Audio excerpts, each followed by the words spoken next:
সিরিজের সমতা ফেরানোর লক্ষ্যে বাংলাদেশ।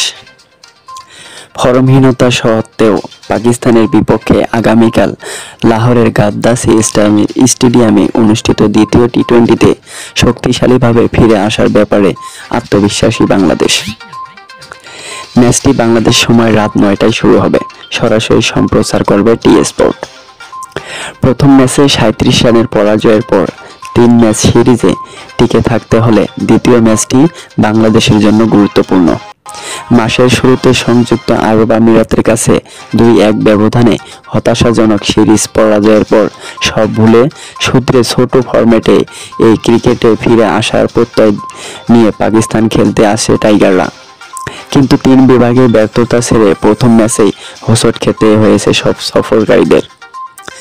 গতকালকের ম্যাচ শুরুতে পাকিস্তান কিছুটা ধাক্কা দিলেও বাংলাদেশ বোলাররা সেই ছন্দ শেষ পর্যন্ত আর ধরে রাখতে পারেনি। প্রথম ম্যাচে প্রথমে ব্যাটিং থেকে পাকিস্তান 7 উইকেটে 201 রান সংগ্রহ করে। কিন্তু ব্যাটিং ব্যর্থতায় বাংলাদেশের ইনিংস 19 ওভার 2 বলেই 184 রানে শেষ হয়ে যায়।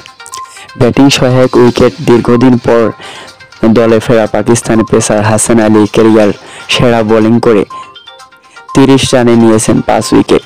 বাংলাদেশের ব্যাটাররা যেভাবে অসহায় আত্মসমর্পণ করেছে তাতে সিরিজে ফিরে আসার ব্যাপারে তেমন কোনো আশা দেখা যাচ্ছে না। যদিও অধিনায়ক লিটন দাস হতাশা ভুলে ফিরে আসার ব্যাপারে দৃঢ় প্রতিজ্ঞ। গতকাল ম্যাচ শেষে লিটন বলেছেন, পুরো ম্যাচে আমরা বোলিং, ব্যাটিং কিংবা ফিল্ডিং কোনো বিভাগেই ভালো করতে পারিনি। আমি সেসব নিয়ে কিছু বলবো না, তবে আমাদের শক্তভাবে ফিরে আসতে হবে। এখনো 2টি ম্যাচ বাকি রয়েছে। শুধু ব্যাটিং বোলিং নয়, টি-20 ফিল্ডিংয়ে ভালো করা জরুরি। পুরো ম্যাচে আমরা সেটাই করতে পারিনি।